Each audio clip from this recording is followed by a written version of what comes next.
परम चिदाकाश, परम ज्योति, अखंड ज्योति, अनंत पूर्ण, परम चिदाकाश, परम शांति, स्वयं सिद्ध, स्वयं प्रकाश, स्वयं पूर्ण, स्वस्वरूप, यही सब कुछ है। इसके सिवा कुछ नहीं है। शून्यभास, अनंत कोटि, महाकल्पो है ही नहीं। वशिष्ठ राम, निर्वाण उत्तरार्ध।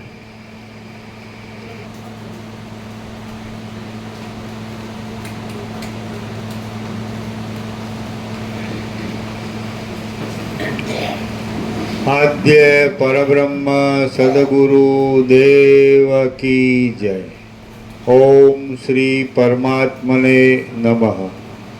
श्री योग वासिष्ठ महारामायण निर्वाण प्रकरण उत्तरार्ध सर्ग 122 पेज नंबर 1511। पेज नंबर 1511 सर्ग 122। समुद्रमा चारे विपक्षित राजाओ पगथी चाल्या। आ 122 सर्गમાં સમુદ્રના તરંગોમાં પગ વડે ચાલનાર વિપક્ષિત રાજાઓનું સમુદ્રના આવર્ત અને મગરમચ્છ આદિનું વિદારણ કરી નીકળી જવા વિશે સારી રીતે વર્ણન આવશે। વશિષ્ઠ બોલ્યા, પછી તે વિપક્ષિત રાજાઓએ પ્રાતઃકાળમાં ઉઠીને શાસ્ત્ર અનુસાર પૃથ્વીની સારી રીતે વ્યવસ્થા કરી। હવે દિશાઓના અંત જોવાની અત્યંત ઉત્કંઠાને લીધે તેમના દેહમાં જાણે ગ્રહાદિકનો આવેશ આવી ગયો। મુખ્યમંત્રીઓએ તેમને જાણે વાર્યા, છતાં આંસુવાળા મુખો વડે આક્રંદ કરી રહેલા પોતાના સર્વ પરિજન વર્ગને તેમણે પાછો વાળ્યો। તેઓ તો સ્નેહરહિતપણાથી અભિમાન, માત્સર્ય, લોભ, શત્રુઓથી પરાભવ થવાનો મોટો ભય અને સ્ત્રી, પુત્ર, ધન વગેરેની એષણા આદિને પણ છોડીને અમે સમુદ્રને પેલે પાર જઈ દિશાઓના અંત જોઈ પાછા ક્ષણ માત્રમાં ચાલ્યા આવીશું, એમ કહેતા ત્યાંથી ચાલી નીકળ્યા। આમ તેમણે પોતાની મંત્રશક્તિ વડે કંસમાં ભૂમિ, જળ આદિ મહાભૂતોનો જય કરી લેવાથી સિદ્ધપણાને પામેલા પોતાના પગ વડે સમુદ્રમાં ચાલવા માંડ્યું। તે વખતે પ્રત્યેક દિશામાં રહેલા તેમના અનેક વૃત્તિઓમાંથી કેટલાયક અત્યંત સ્નેહને લીધે તેમની સાથે સમુદ્રમાં પ્રવેશ કરતા હતા।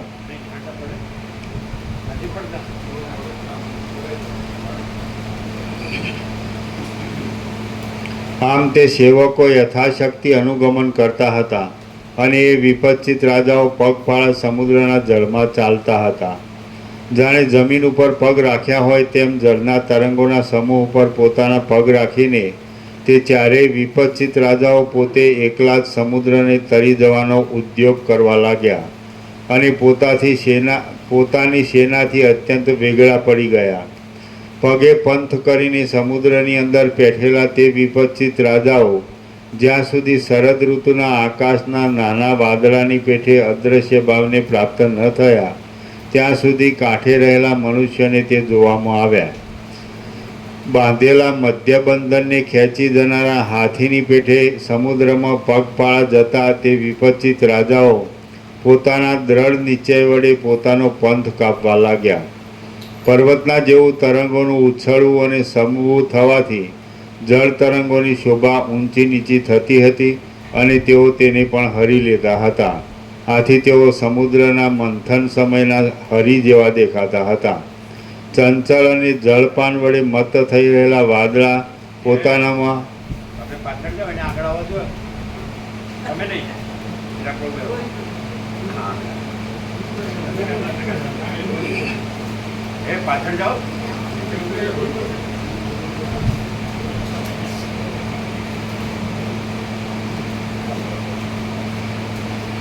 ચંચળ અને જળપાન વડે મત્ત થયેલા વાદળા પોતાનામાં ચંદ્રમંડળ પેશવાથી જેમ શોભી રહે છે તેમ જળની ઘુમરીઓ તે રાજાઓના પેશવાથી શોભી રહી હતી।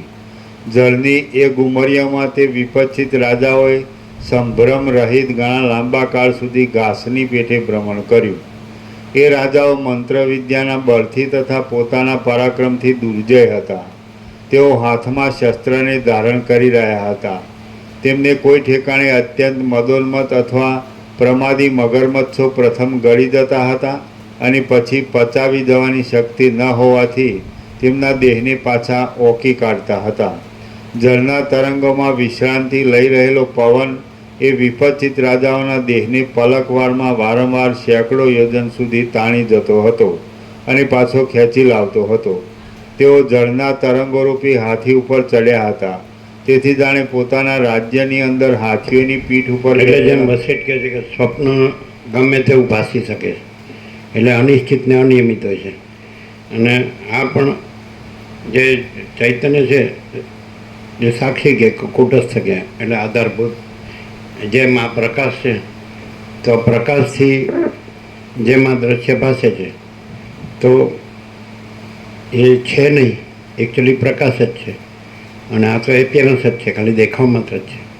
તેવી રીતે સાક્ષીથી જ એ ચિદાત્મા છે એટલે ચિદાકાશ છે.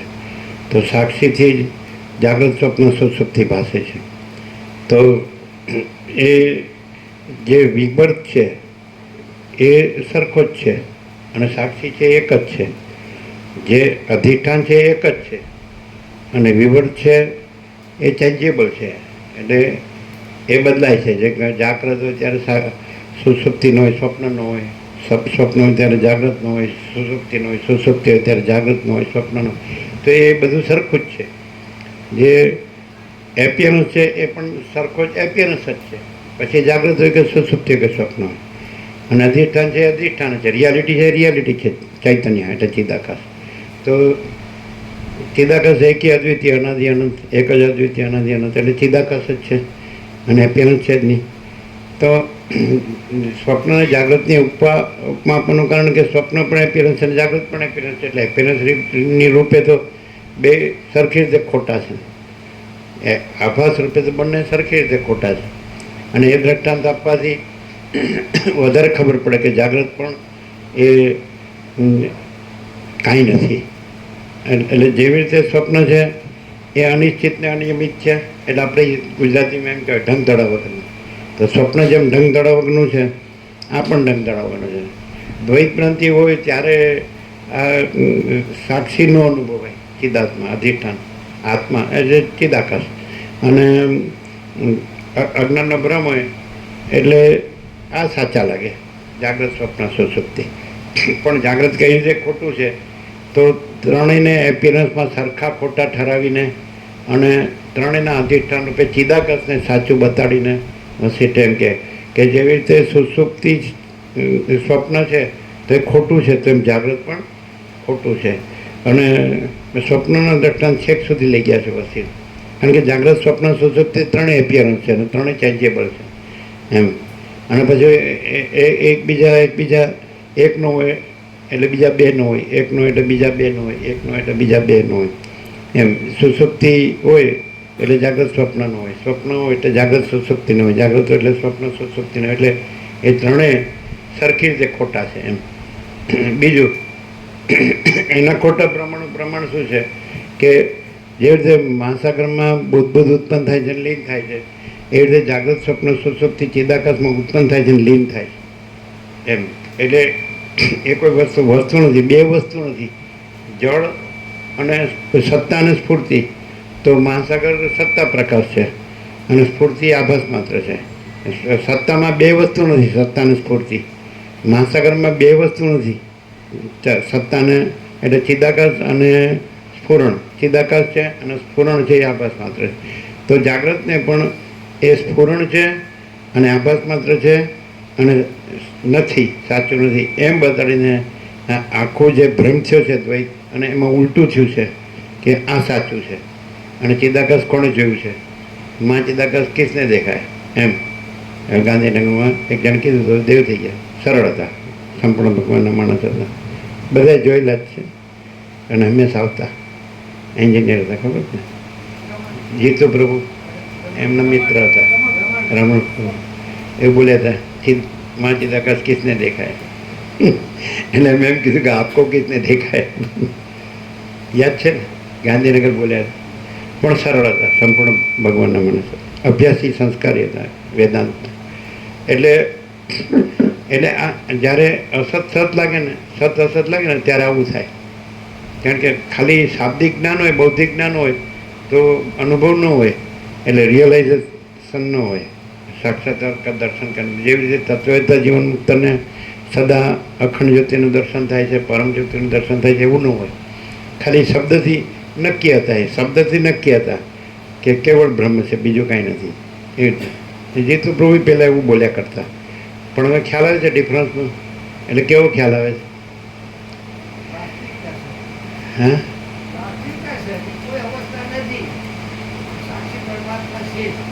શું છે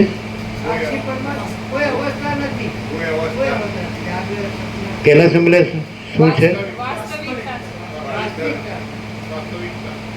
વાસ્તવિકતા રિયાલિટી તો અહીંયા ખબર પડે ને કે આપણે કેવળ બ્રહ્મ છે એમ બોલ્યા કરીએ પણ એટલે આપણી આ દ્વૈતભ્રાંતિ ન ટળે અને આપણે પ્રકાશને ઓળખીએ કે એકચ્યુઅલી પ્રકાશમાં એપિયરન્સ છે જેમ કે સૂર્યનારાયણ ભગવાનનો ત્રૈલોક્ય એપિયરન્સ છે અને સૂર્યનારાયણ ભગવાન રિયાલિટી છે એવી રીતે પરમાત્મા સૂર્યનારાયણ ભગવાન રિયાલિટી છે અને આખું આ દ્રશ્ય છે એપિયરન્સ છે તો પ્રકાશ જ્યારે ઓળખાય છે ત્યાર પછી શબ્દ નથી રહેતા વિચારવાણી શબ્દ એપિયરન્સમાં આવે આભાસમાં આપણે હું છું આ જગત છે આ જાગ્રત છે સ્વપ્ન છે સુષુપ્તિ છે તો આભાસમાં આવે અને હવે આપણે જ પ્રકાશ છીએ પણ ઉલટું થઈ ગયું એટલે આપણે આભાસમાં તાદાત્મ્ય અભિનય અભિમાન થવાથી આપણે પ્રકાશનું જ્ઞાન ઢંકાય છે અનુભવનો અનુભવ ઢંકાય છે જ્ઞાનનું જ્ઞાન ઢંકાય અને આપણે આ છીએ ને આ જગત છે એવી પણ અહીંયા વસિષ્ઠ એમ કે જે પ્રકાશ છે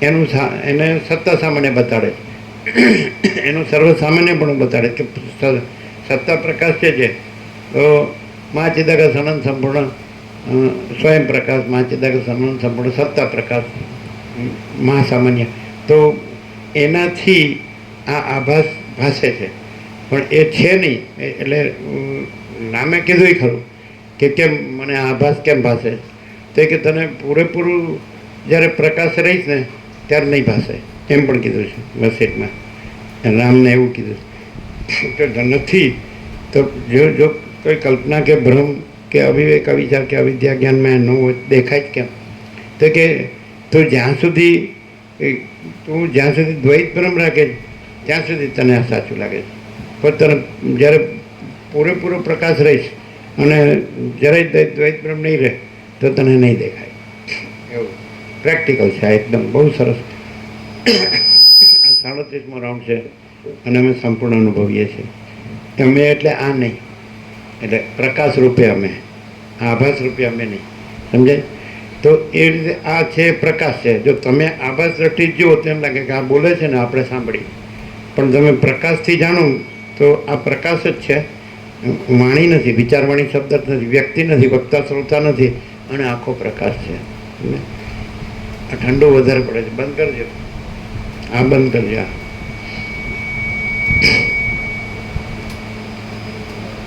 કારણ કે શીતળતા જ છે ને નહીં મેઘરાજ અને મેઘ વરસાદથી શીતળતા છે ને એ તો આ તરફ નથી ને એ તો એ તરફ છે તમારે જોયે જ છે ને તમારે ભલે રહ્યો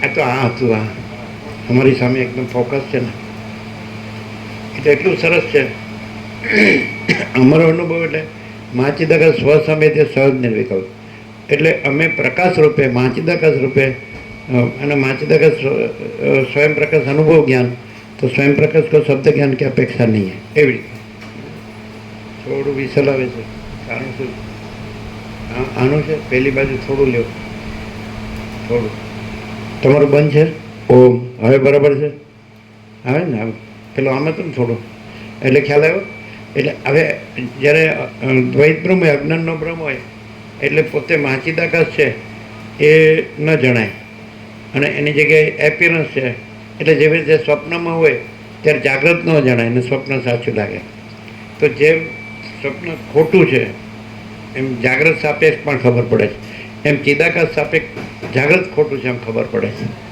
સમજાય? તો એ ચિદાકાશ જાગૃત એ આ તત્વબોધ. તત્વબોધ એટલે ચિદાકાશ જાગૃતિ. સમજાય? એ પણ આવી ગયું કે તમે આ જાગૃત રહીને સાંભળો તો તમે ચિદાકાશ જાગૃત ન થઈ શકો. કેમ કે હું આ છું આ સાંભળું છું અને આ છે એ બધા જેવા છે, માણસ જેવા માણસ છે ને આ બોલે છે ને આપણે સાંભળી તો ન જાગૃત થાવ. પણ આ પણ નથી ને આપણે પણ નથી અને તત્વબોધ પણ નથી. અને પછી આખો વિવેક થાય કે આખો પ્રકાશ છે ને આખો આભાસ નથી, તો જાગૃત આભાસ રૂપે બાધિત થાય. સમજાય કે નહીં? જેવી રીતે આપણે સ્વપ્નમાંથી જાગીએ તો જાગૃત જ આપણે છીએ, આપણે જાગૃત એટલે આપણે પોતે અને સ્વપ્ન નથી. તેવી રીતે આ આપણે એટલે તમે સ્વપ્ન પકડી રાખો તો જાગૃત તો તમે છો જ, એ તો અંદર જાગૃત છો એ જ છો અને સ્વપ્ન નથી. આ દ્રષ્ટાંત છે. તો તમે સ્વપ્ન જો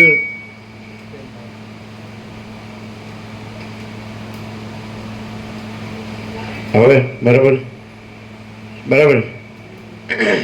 થોડું વધારે ફરી જાય ને ફેરવવામાં ખ્યાલ આવે કે જો તમે સ્વપ્ન જ રહ્યા કરો છો જાગૃત તો તમને જાગૃતની ખબર ન પડે અને તમે જાગૃત થાઓ એટલે પછી ખરેખર જાગૃત છો જ અને સ્વપ્ન છે જ નહીં. તો એવી રીતે હવે તમે સ્વપ્ન એટલે આ સ્વપ્ન જ રહ્યો કે હું આ છું ને આ જગત છે, તો તમે જાગૃત ન થાઓ. જાગૃત પોતે છો જ, ચિદાકાશ પોતે છો જ. કારણ કે બધું ચિદાકાશ રૂપે બધું ચિદાકાશ. હે, તમે ચિદાકાશ છો એટલે આ રૂપે નહીં. આ સ્વપ્ન પુરુષ જાગૃત નથી, જાગૃત જ જાગૃત છે અને સ્વપ્ન કાંઈ નથી. એવી રીતે આ સ્વપ્ન કાંઈ નથી. સ્વપ્નનું દ્રષ્ટાંત કેમ આપે છે? કારણ કે ખોટા છે એ રીતે ત્રણેય સરખા છે અને સાચા રૂપે એક જ સાક્ષી ચિદાકાશ છે. એટલે પ્રકાશથી ખબર પડે કે પ્રકાશ, જેમ સૂર્યનારાયણ ભગવાનથી જ ખબર પડે કે સૂર્યનારાયણ ભગવાન છે ને રાત્રિનો અંધકાર નથી. તેવી રીતે પરમાત્મા સૂર્ય છે અને અજ્ઞાન અંધકાર નથી. સમજાય? એટલે તમે આ પકડી રાખીને સાંભળો એટલે તમે પ્રકાશ રહેતા નથી. જેમ સ્વપ્ન પકડી રાખી, આ સ્વપ્ન છે, આ સ્વપ્ન પુરુષ છે ને આ સ્વપ્ન સૃષ્ટિ છે. એટલે આ રહ્યો એટલે પછી ચિદાકાશ જાગૃત છે, ચિદાકાશ અને સ્વપ્ન નથી એટલે જાગૃત એ સ્વપ્ન જ છે. સમજાય છે? ત્રણેય ખોટા તરીકે સરખા જ કીધા કારણ કે ત્રણેય અધ્યસ્ત જ છે.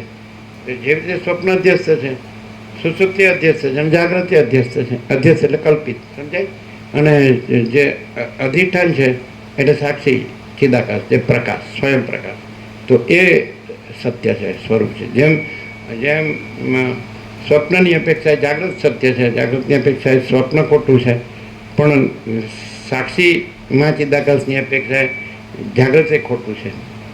ત્રણેય ખોટા છે, જાગૃત, સ્વપ્ન, સુસુપ્તિ. એટલે સાક્ષી પોતા આ પણ રિવિલેશન હતું, વર્ષો થઈ ગયા એને તમારું સાક્ષી જુઓ. અને એટલે આપણે જોઈએ છે એમાં અમુક રિવિલેશન લીધેલા એમ એવું છે. તમારી અંદર ધ્યાનમાં ઊંડી એવી સ્થિતિ જોઈએ એવું પરીક્ષા પ્રાક્ષર છે, એ રિવિલેશન છે. એવું એ ખબર છે, એવું વાક્ય છે, તમારે અંદર ધ્યાનમાં શુદ્ધ અને સૂક્ષ્મ એટલે ઊંડી સ્થિતિ જોઈ એવું છે એક વાક્ય. એટલે આ બધા રિવિલેશન અને તમારો સાક્ષી જુઓ પણ રિવિલેશન. એટલે સાક્ષી જો એટલે સાક્ષીને નિર્દેશ કરવામાં આવે. સ્વપ્નમાં હોય ને જ્યાંથી નિર્દેશ કરવામાં આવે તમારો જાગૃત જુઓ એના જેવું. એટલે અંદર સાક્ષી જ છે, માં ચિદાકાશ જ છે. તો એને આ આભાસ એપીએનો સાપેક્ષ નિર્દેશ કરવામાં આવે કે તમારો માં ચિદાકાશ જુઓ સાક્ષી. એટલે આ આભાસ છે એ આભાસ છે એ જેનાથી ભાષે છે નહીં. જાગૃતથી સ્વપ્ન ભાષે છે પણ છે નહીં અને જાગૃત છે. એમ તમે માં ચિદાકાશથી આ જાગૃત સ્વપ્ન ભાષે છે પણ તમે માં ચિદાકાશ છો ને જાગૃત સ્વપ્ન નથી. અને જાગૃતના સ્વપ્ન જેવું સિદ્ધ કર્યું કેવી રીતે કે સાક્ષી છે જે ચિદાકાશ છે તે ત્રણેયને સરખી રીતે પ્રકાશે છે પણ ત્રણેય સરખી રીતે પોતામાં નથી. સાક્ષીમાં ચિદાકાશમાં જેવી રીતે જાગૃત અપેક્ષાએ સ્વપ્નને સુસુપ્તિ નથી એવી રીતે સાક્ષી અપેક્ષાએ જાગૃત સ્વપ્ન સુસુપ્તિ ત્રણેય નથી. અને પછી જ્યાં સુધી રામતુરીઓ સુધી છે, સાક્ષીપણા સુધી છે પણ સાક્ષીને એટલે જુએ છે, એ જાગૃતને જુએ છે. સમજાય? એટલે કે કેમ દેખાય છે કારણ કે તમે પૂરેપૂરા જો જે મહાચિદાકાશ સ્વયં પ્રકાશ સંપૂર્ણ પ્રકાશ રહેશો ને તો તમને આ જાગૃત નહીં દેખાય. એટલે એવું જેને થયું હોય એને જ ખબર પડે, એને જેને ન થયું હોય એને ન ખબર પડે. આ જેને સાચું લાગતું હોય ને એને આ ખબર ન પડે. પણ જે મહાચિદાકાશ સ્વયં પ્રકાશ સંપૂર્ણ પ્રકાશ રહ્યો ને તો એને જેમ આ જાગ્રત વર્ણન સ્વપ્ન સુસુપ્તિ કાંઈ નથી ને એમને જાગૃત એ કાંઈ નથી. એટલે ભાષે ન હોય. જેમ જાગ્રત વર્ણન સ્વપ્ન સુસુપ્તિનો ભાસ ન હોય અહીંયા અજ્ઞાનના ભ્રમ સાપેક્ષ, તો એવી રીતે એમનામાં જાગૃતનો ભાષે ન હોય. આ હું શું ના જગત છે ને આ કાંઈ ન હોય. સમજાય કે નહીં? સ્વપ્ન જેવું નહીં.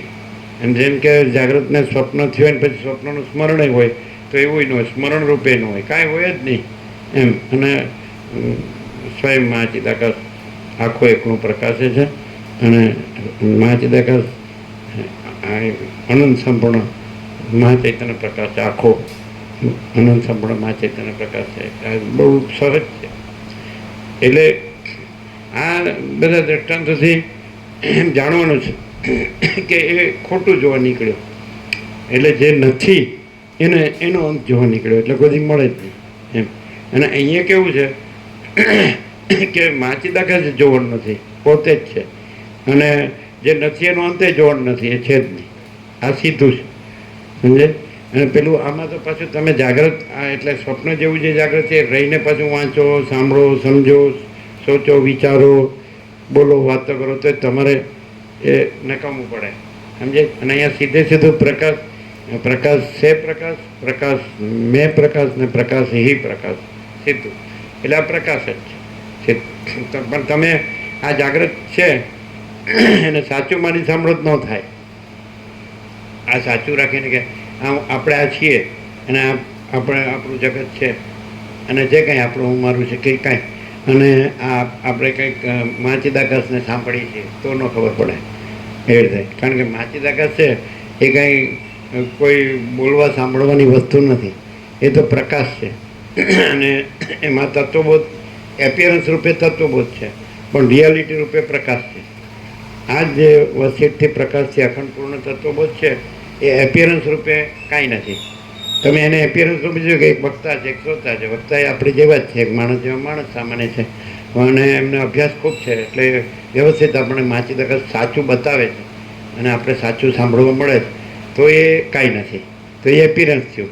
અને તમે એમ કહો કે આખું મહાચિદાકાશ જ છે અને એપિયરન્સ કાંઈ નથી, આખો પ્રકાશ જ છે ને આખો આભાસ કાંઈ નથી. એવી રીતે તમે જો ડેપ્થમાં ગયા હોય તો તમને એમ થાય કે નહીં, તો આ આખો ભ્રમ છૂટી જાય. એટલે જેવી રીતે તમે જાગો અને સ્વપ્નનો ભ્રમ તમારે છોડવો નથી, ગ્રહણ ત્યાગ નથી, જાગૃત ગ્રહણ કરવો નથી, એ પોતે જ છે. અને સ્વપ્ન છોડવું નથી, એ છે જ નહીં.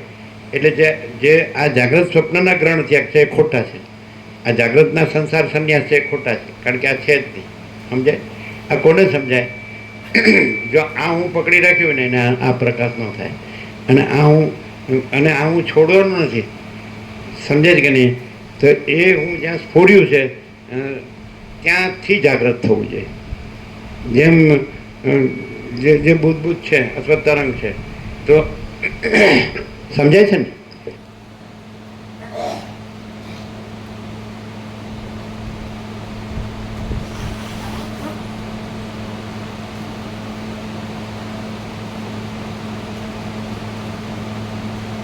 જેમ કે જે ચક્રી તરંગ ફેણ પરપટા જે કંઈ જે મહાસાગર છે, જળ છે, તો એ જ્યાં સ્ફોર્યું છે, સમજાય છે? તો પહેલાં આગળ આવી ગયું કે છેક છેડે જઈને જોઈએ તો આત્મા રૂપ જે અનુભવ છે એ જ મૂળ છે, સત્ય છે. અને બાકીની એનું સ્ફુરણ છે તો એ પોતે જ સ્ફુરણ રૂપે ભાસે છે, પણ પોતે સત્તા પ્રકાશ રૂપે છે અને સ્ફુરણ આભાસ રૂપે નથી. આગળ આવી ગયું છેક છેડે જઈને જોઈએ તો. આ વખતે સત્ય પ્રભુ અહીંયા છેલ્લે બોલ્યા હતા, આમ કીધું કેવો પ્રકાશ, એટલે કે છેક છેડે જઈને બોલીએ તો આત્મા રૂપનો બહુ પ્રકાશ, એવું બોલ્યા. ત્યારે અમારે તમને કહેવાનું હતું કે માલસર કેવું બોલ્યા હતા, અમે તો અમારી આભાસ ભ્રાંતિથી જ તમને જોઈશું, એવું બોલ્યા હતા. એટલે એ કહેવાનું રહી ગયું, પણ અમને એ વખતે થયું હતું. એણે શું કીધું ખબર? અહીંયા અમે કીધું કેવો પ્રકાશ, એટલે એ શું, આ બધા શું કરે, અહીં સાંભળેલું બોલે પણ પછી કર્તવ્ય કરે છે, એટલે ખોટું રહે છે, જીવે છે.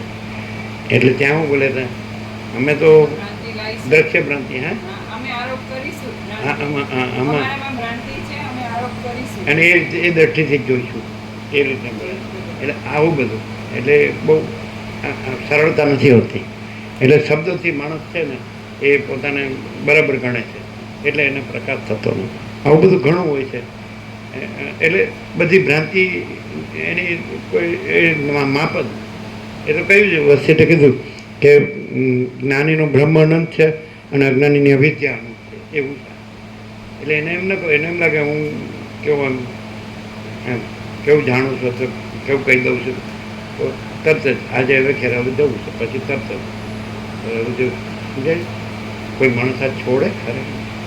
એટલે કંઈ પણ ઉપચાર કરતો હોય ત્યાં કોઈ એમ કે ભાઈ હું આ ઉપાસના અમે કર્મ કારણ કે ઉપાસના કરીએ તો પછી અને પછી એમ કહેવાનું અહીંયા અમે અમારી ભ્રાંતિથી આરોપ કરીશું. અને પછી એમ કહેવાનું પોતાને માટે એમ કહેવાનું કે છેક છેડે જઈએ તો આત્મારૂપ અનુભવ સત્ય. એટલે આવું થાય સમજે. એટલે વસિષ્ઠને રામે કીધું ધાંભી કોઈ તો કેવી રીતે ખબર પડે, આવું જ બોલે તો એટલે ખબર પડે જ. કેવી રીતે ખબર પડે? દાંભિક હોય ને એને બધું દ્રશ્યને એ સાચું લાગતું હોય ને એની અંદર વાસના હોય, કંઈક પ્રાપ્ત કરી એને આ જે જાગ્રત છે એ સ્વપ્ન જેવું ન લાગે, એ સાચું લાગે. અને એને માટે માચીદાકા સ્વપ્ન જેવું લાગે. અને એને જાગ્રતના હું તો મારું તારું હોય, રાગદ્વેષ હોય, સુખ દુઃખ હોય, બધું. આપણે આપણો ઘર છે, આપણું ધન છે, આપણું 2 જણ છીએ અને પ્રજા છે ને પ્રજાની પ્રજા છે ને પછી આપણું કુળ કુટુંબ જ્ઞાતિ સમાજ દેશ દુનિયા છે ને આપણો બે સંસાર વ્યવહાર છે ને આમ આપણે ભણેલા ગણેલા છે ને આપણો જોબ ને આપણો પેન્શન છે ને આપણે સમજાય છે. એટલે જે અંદર કુછ બહાર કુછ બોલના કુછ કરના કુછ એટલે સ્થિતિ સુધરતી નથી. એનું કારણ સમજાય છે ને, કોઈની સ્થિતિ સુધરતી નથી. એનું કારણ શું છે કે આપણે આ છીએ અને હવે આપણે સાચું માચીદાકા સાંભળીને હવે આપણે સાચું માચીદાકા જ રહ્યા છીએ. એટલે એ કોણ આપણે આ છીએ સ્વપ્ન પુરુષ, એ આપણે સાચું માચીદાકા રહ્યા છીએ. હવે ખોટું થાય. તમે ભગવું પહેરી લ્યો અને કે હવે હું માચીદાકા જ થઈ ગયો. એટલે એ શેમાં કીધું તમે? સ્વપ્ન પુરુષપણામાં. તમે શેમાં બોલ્યા? અહંકારના બ્રહ્મ. સ્વપ્ન પુરુષપણામાં હું આ છું અને હું બ્રહ્મ છું, અહમ બ્રહ્માસ્મિ. તો આ સ્વપ્ન પુરુષ છે. તો સ્વપ્ન બ્રહ્મ નથી, જાગ્રત એ બ્રહ્મ નથી. અત્યારે તમે જાગ્રત સાચું માનો તો આ જાગ્રત એ સ્વપ્નવત છે. સમજાય કે નહીં? ત્રણેય ખોટાપણામાં જાય. ત્રણેય એકબીજાની અપેક્ષાએ એક છે તો બે નથી, એક છે તો બે નથી, એક છે તો બે. અને ત્રણેય હોય તો એ આભાસમાં એટલે કાંઈ નથી એવી રીતે છે. અને સાક્ષી એટલે માચિદ આકાશ છે, આખો પ્રકાશ છે. સમજે? આકાશ જેવો આખો અનંત ચૈતન્ય પ્રકાશ છે. આમ સૌ ખબર પડે. આ કોઈને ખબર નથી પડતી. એ આને પાકું રાખી અને પછી આની અંદર કંઈ પણ ઉપચાર કરી અને પછી શબ્દથી એ પોતાને બ્રહ્મ કે પરમાત્મા કે ચિદાકાશ ઘટાવે છે. એમ સમજાય? પણ સવારે બધું ઉઘાડ થયો કે એ તો અવૈયક્તિક સાર્વત્રિક છે, અનંત વ્યાપક છે. અનંત વ્યાપક સમાન બ્રહ્મ, અનંત વ્યાપક સમાન પૂર્ણ એકરૂપ બ્રહ્મ, અનંત વ્યાપક અવૈયક્તિક સાર્વત્રિક. વરસાદ રહી ગયો છે ને તો લૂછીને બેસવાય તો બેસો, એ ત્યાં ફાવે છે. બરાબર છે? સમજાય? સવારે ખુલ્લું કેટલું એમ કે વ્યક્તિગત નથી. વૈશ્વિક આકાશ, વૈશ્વિક વાયુ, વૈશ્વિક તેજ, વૈશ્વિક જળ, વૈશ્વિક પૃથ્વી. તો એમાં કોઈમાં હું નથી ને એમાં બનેલું છે. તો આનું કોઈ હું ક્યાંથી હોય?